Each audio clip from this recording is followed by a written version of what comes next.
Hey you guys, it's David from Bali and Beyond, as you know, and look where we are. We're in Sean and Alina's. Is it Alina? Alina's garage, and so this is Alina Martin and Sean Fillion, and Sean and I go back like a little while now. Yeah, 10 years. 10 years, I think. Yeah, at least. Actually, I think more than that. Yeah, we've known each other We've for been at together least 15, at least so 10 years. Yeah, 10 plus. Yeah.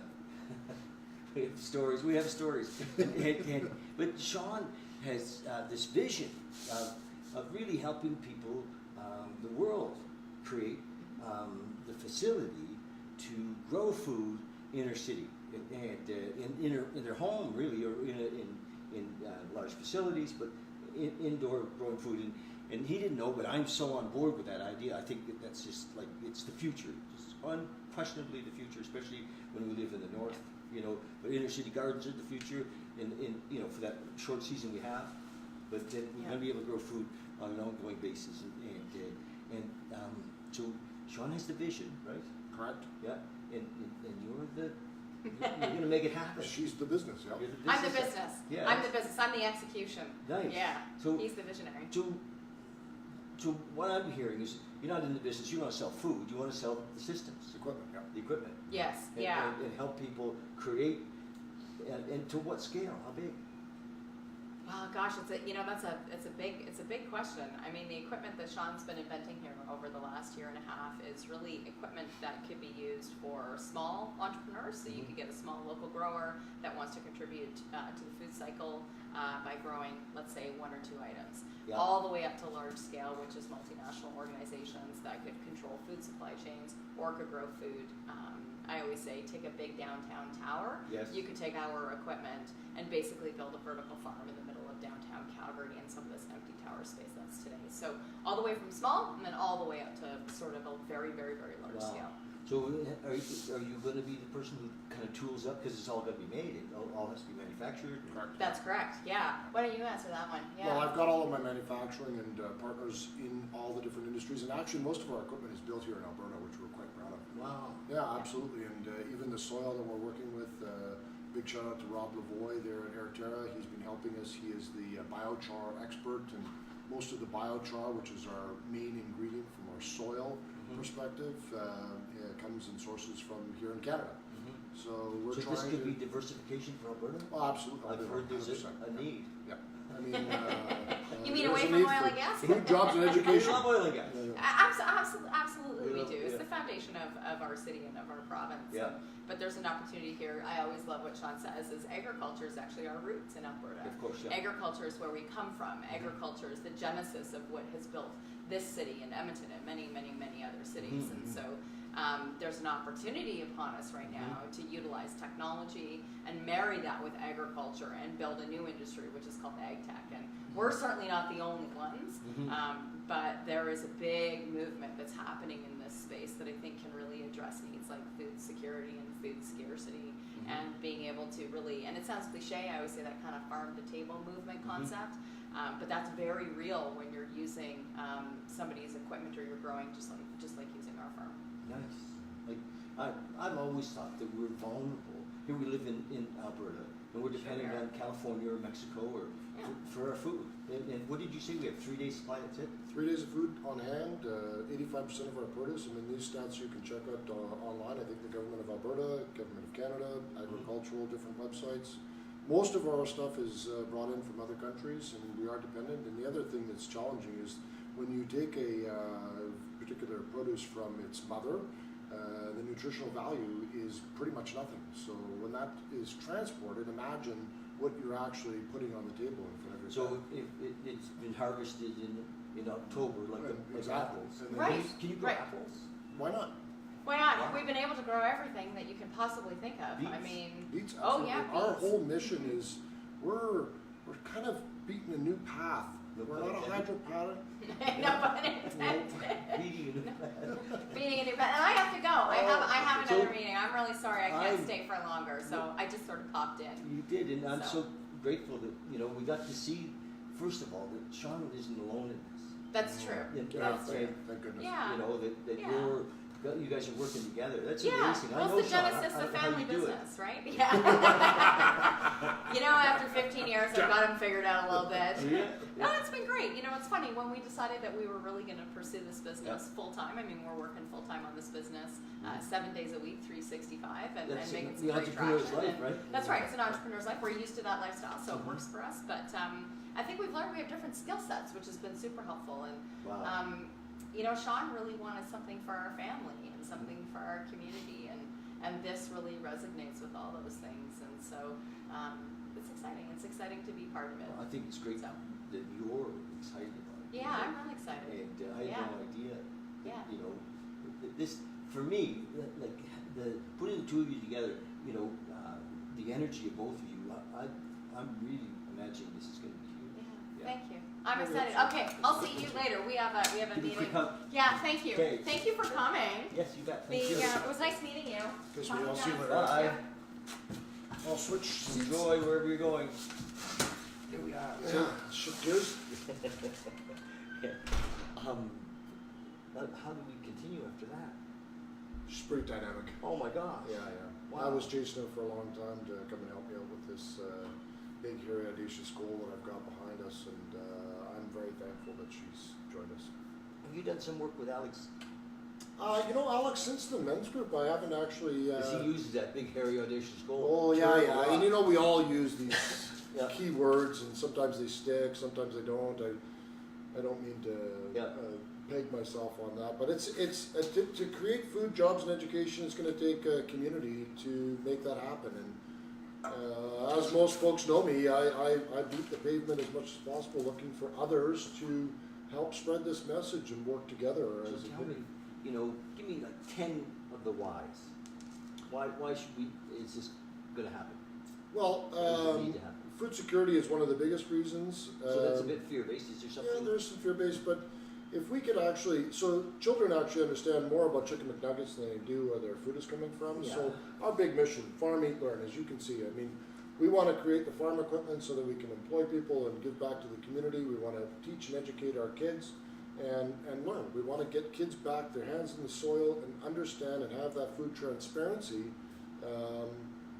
where it's part of the curriculum. This is right out of Star Trek. It really is. You know, the agricultural shit. Yeah, You know, yeah, it's exactly. part of the. Well, there's the tortilla. beauty of what we've been able to accomplish in here is because of our friends over on the cannabis side.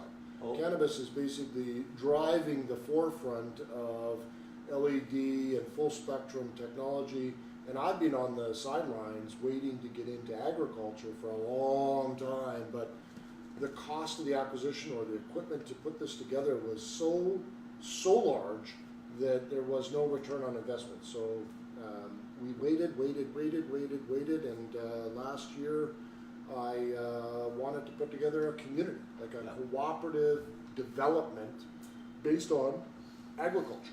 So that's the property you showed us the other day. Yeah, that's right. I wanted to create an Agra hub, a food hub, whatever it is. It's basically a zero waste initiative where we all use each other's waste and move it forward, if you will. So it's that's back to that big, hairy, audacious goal. It's going to take a lot of people to get behind us and the mission, if you will. And the city of Calgary has been absolutely fabulous to work with, believe it or not. They want to grow food here and sustain our economy. They have to. Yeah, You know, if we talk about Havana, that happened in Havana. But I mean, they when the Soviet Union collapsed, Mhm. and Soviet Union had been a big supplier to Cuba of all their food, and I mean, their whole food, and they all of a sudden they were down to Shop. yeah. Yeah. So they had like, so the whole population of Cuba was like 2 meals a day, and they went full on to inner city. But it's a little different there because they can go year round. Yes. Where they are, we can't do that here, and this is totally indoors. But it, I see cities like Calgary being, you know, At the 70% forefront. Yeah, self-sustaining. absolutely. Food. Why can't we be? Is that what is the goal? Well, Calgary wants a goal, and the document out there that everybody should actually go and read. It's called Calgary Eats. It's easily found. Maybe on, we could link it to this. Yeah, Calgary Eats. I believe it's on the City of Calgary, www.cityofcalgary.ca / Calgary Eats or something like this. But it's a document that all Calgarians should actually read and understand and see the mission and the good things that are going on inside of our city, and support guys like myself and David and James here to bring agriculture. Absolutely. Yeah. I mean, he's all about inner city growing, but you bet. Yeah. There's all kinds of unique spin farmers out there, and all kinds of cool permaculture going on, and there is a lot of buzz happening in this space, and we're just delighted to be a part of it. Nice. So, how long before you can be up and manufacturing all the pieces? Of our equipment? I'd say that if we were in a process of, let's say there's 10 steps to get to full-blown commercialization, and my end goal, I'd say that our next move from here will be in the Pokar district. Property you showed us, yeah, it's up in the northeast there, and we're going to build a 40-foot high-boy container, and it'll be a show suite of all the equipment that I've been able to manufacture and refine to date. Nice. So we're going to take one step beyond what you see behind us in our garage and put it in a show suite, and then I'm going to build out Pokar's or our warehouse to show off all the different layers of our equipment in scale, like Alina expressed. Something small that you can attain all the way to commercialization and how we get there. Yeah. And the unique thing about the Harvest Hub's equipment is that we're not hydroponic, we're not an aeroponic, but we do blend a little bit of our aeroponic. We're not an aquaponic facility. We are a soil-based, deep root system. Well, that's how you can grow beets and carrots. Correct. And potatoes. Yeah, that's right. And the beauty is that we're really quite excited and quite proud of our crop that we've been trialing. And I've been in communication, and I've imported Tasmanian saffron from the southern hemisphere, and we've been able to mimic Tasmanian fall. And we just pulled saffron yesterday. You can check out our LinkedIn or our Instagram account or Facebook. We'll link all those. Yeah, and see our saffron from Tasmania. That just gives us all kinds of delight, because it says that with us and our soil and our tub and our friends up at GTV Optics in Edmonton, we're creating light recipes so that we can basically grow anything from around the world and bring it to your table. Like, how powerful is that? Yeah, and organic as well? Well, beyond organic. Yeah. There's another company we're working with that we wish to get into our software, because this is going to be an Internet of Things. Yeah. We're going to bring in all kinds of sensors and technology so that we understand our crops from start to finish. When we work with heirloom seeds, we want to talk about a story. We want to bring in food traceability software from Eric Westbloom there at Provision Analytics, and they'll trace our seed all the way to your table. And what we also want to do is have it so that, let's say you're at a table, you can get a camera shot, or you can get live into our farm so you can see exactly where your heirloom carrot or where your produce came from. Oh, wow. Yeah, and I mean, there's things that we can do in augmented reality or what have you, but if we can tell the story of that heirloom all the way to your plate, I think that's powerful, and I think that it's important and imperative for our food system and to give quality back. So, So organic is not really the word, it's sort of a new level. yeah, so with root vegetables, which you can do now because this is soil-based. That's right. How deep is the soil? That's 10 inches to 12 inches, depending on the crop. And we do everything from root to vine. We've got a proprietary one-way watering system so that we can reduce our risk. The neat thing about, mold, if there's ever a problem or a contaminant that gets into the farm, and we've had them here because I'm working in my garage and people coming back and forth, and we've had different stuff that's happened that we've had to evacuate tubs. So I've come up with risk protocols, if you will. Yeah. So they'll be like a big large shop vac on the outside of my container, and all my tubs are in 4x4 sort of cubes, if you will. Okay. And they're decoupled from everywhere else. So there's only, if there's a problem in one tub, or I can get it out. If you're growing in the in the ground, Yeah, mold is actually part of. that's right. Well, we want to promote all the microbacteria. We want to promote all the Call it living mold, but organisms. it's not. It's what we're full of it. Yeah, exactly. And we want to promote that. So most of the indoor agricultural space right now is a very sterile environment. It has to be because they got to control it. Yeah. Because they're water-based. Yeah. And if you get a situation in the water, not to say that those systems are at fault by any means, but I just wanted to have something where I can actually promote more or less your backyard in the farm. And I wanted to keep it simple, stupid sort of concept, right? We still furrow in place, we seed in place, and all we do is try to intercrop. Can we have a look? Absolutely. We're going to have a look at this prototype. It's really a prototype. Yeah, so I started just behind David. There's my first prototype that I bought a reservoir, and I started to do these unique ways to plumb air through my soil. And once we finished that, we thought, well, we can do some more things. So basically, I've got one prototype here, and then I moved into what I call the hub tub. And it's our proprietary tub that actually has a... Yeah, absolutely. Come on, guys. We're going to just take a quick trip in here. Follow us. I've never been in. Oh, wow. So my old farm is like the old gray tubs up there is where we started. And we were basically recycling water through a reservoir that was underneath these tubs here on both sides.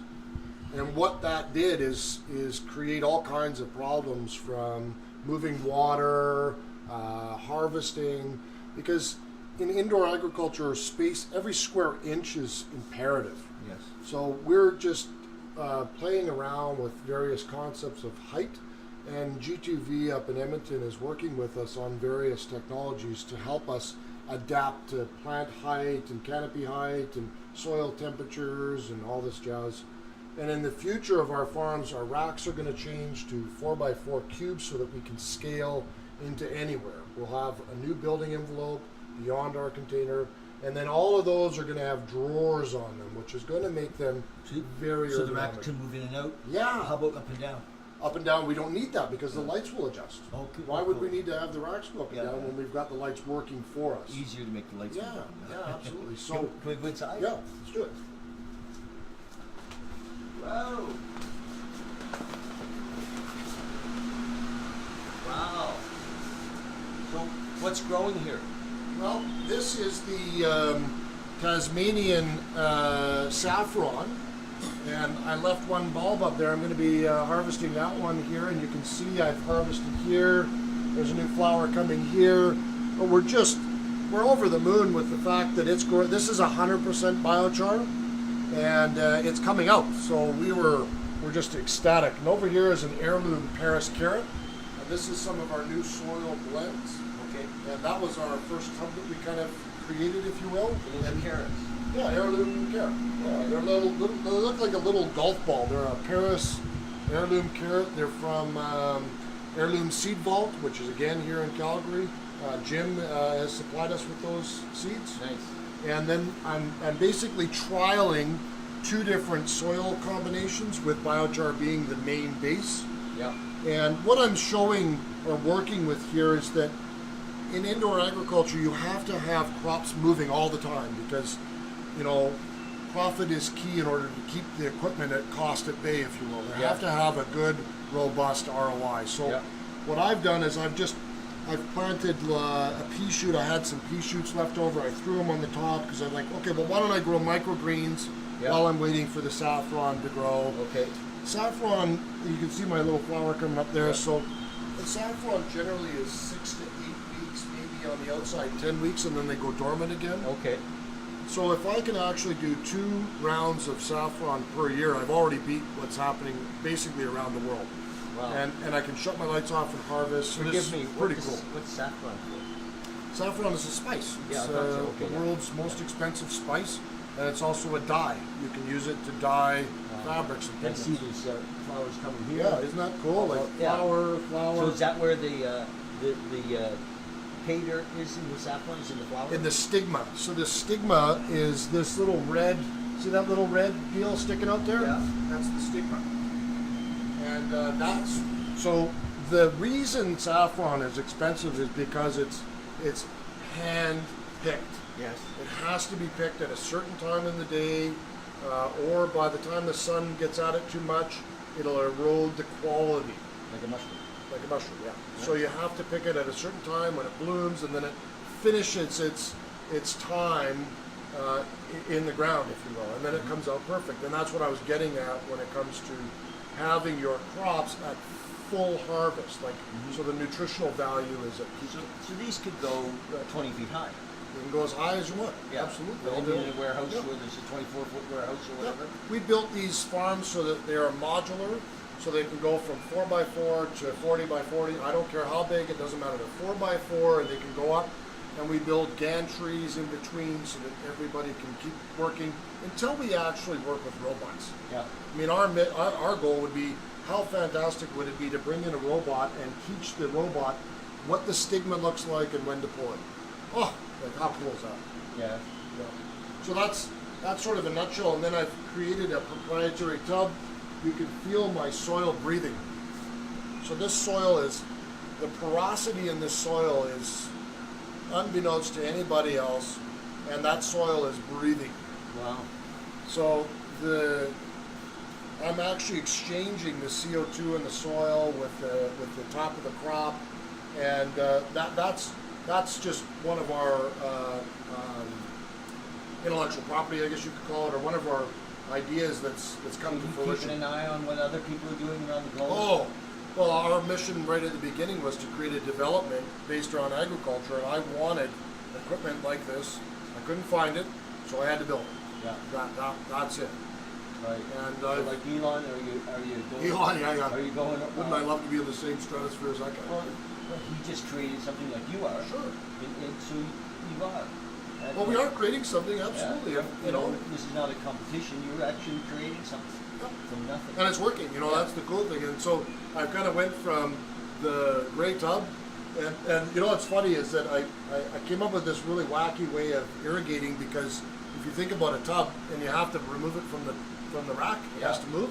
Well, so does your water lines and everything else. I can get into how I tried to vaporize, but that doesn't work. I'm tabling that for the time being. Yeah. But this is a tie-down rack. But the neat thing about why it's a tie-down rack is because if I'm going to sell a tub, let's say just a tub to an individual or a family or all the way to commercialization, I wanted maximum versatility. So this furrow line can expand or contract depending on the crop you want to choose. Oh, I see. Yes. So my furrow line can go, that's why these things just adjust. Yeah. So they're like a tie-down rack. Yeah, It's the only thing I can And find. that's the water supply right there. And you know when to add water. Well, we're going to have all kinds of sensors through our tub to tell us how much saturation we've got here. Yes. And then we'll have sensors down in the pan, and we'll have sensors on the surface. We'll have sensors before they come in. This is a polyurethane from, it's called Water Right. Yeah. And it's the only polyurethane hose, soaker hose on the market I can find. Yeah. And it's from America, unfortunately, but they've been fantastic to work with. So polyurethane. What's the advantage Polyurethane. of that? Well, it's food grade. Okay. Right, so if you bring in, most of the soaker hoses out there on the marketplace are recycled tires, and I don't think you're going to want to eat a pair of heirloom carrot with recycled tire glue all over it. Yeah. Okay. Regardless, I think it's a good upcycle. You know, there's a place for it, but that particular hose is just dynamic. So Yeah. What's up here? So this is another version of our, well, it's our tub, but what we've done, this is another heirloom carrot. So we're going a soil combination versus a soil combination. We're trying to do trials against each other, sure. and in heights. So you've got to document all this Yeah, stuff. We've been working with a few different folks to help us document, create information so that we can put it into our data set. We can track it from software and hardware rather than me manually doing everything in here. Nice. Yeah. Well, I think this is really cool. Well, I think so, and you know, we are definitely head down, ass up kind of thing, Yeah. and making it happen. Well, when do you think you'll be into the property in the northeast? The Poker Park, we've committed to the space. They have just been absolutely delightful over there. I can't tell you how honored we are to be part of their family. Biagio Veltri, which is a good friend of mine, is now the president of Poker Park, and he's just been absolutely delightful and believes in us, which is important because we're still farming, and it's going to take a lot of people to help us get this off the ground, if you will. Yeah. We should have our container ready for the market, I'd say by June or July. So at that space, you're also thinking of doing some farmers markets and stuff like that. Yeah, absolutely. That could happen this year? So with the cooperation of Viaggio and Procar Park, they're going to open up hopefully the blacktop behind our bay, Yep. and we're going to have pop-up farmers markets and hopefully do a give back. And we'd like to do spin farming on all maybe some of the green space and brown view space that's around there, so that we can. And spin farming is a good opportunity for the farmer and maybe some of the charities that Viaggio and the Procar family are working with. It's time, like, is that you're going to do something, it's almost time to get, we're going to make Let's this get our hands season. dirty. Yeah. It's going to happen this season. Yes. And then you're going to have guards on there all night to keep the rabbits out. Oh, well, we'll figure that out. And then we'll just do, Yeah. That's a simple problem. I'm just kidding. But the town's overrun with rabbits. Oh, tell me about it. Yeah. There's no predators. I guess if the apocalypse comes, I guess we're all going to be out there shooting the rabbits. rabbits. Yeah. That's right. Locally grown meat. Probably, yeah. Well, congratulations. Yeah, thank you very much, Yeah. folks. I appreciate you guys coming here and Yeah. talking to me about it. Well, yeah. And sharing our message. Yeah. Well, good. I suspect we'll share it more. Good. As we're on the journey together.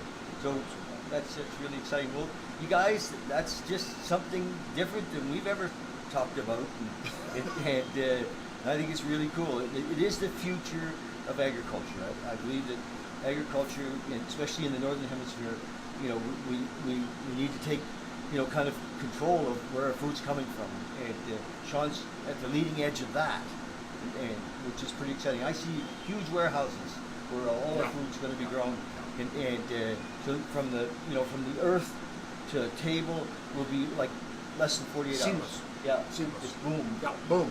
And which is pretty cool. A lot less waste, and kind of guaranteed quality. Connection. Yeah, Connection. yes. We'll be able to break bread together. Really cool.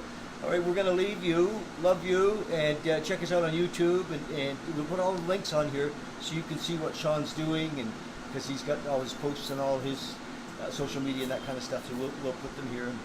Thanks. Love you lots. Thank you. Cheers.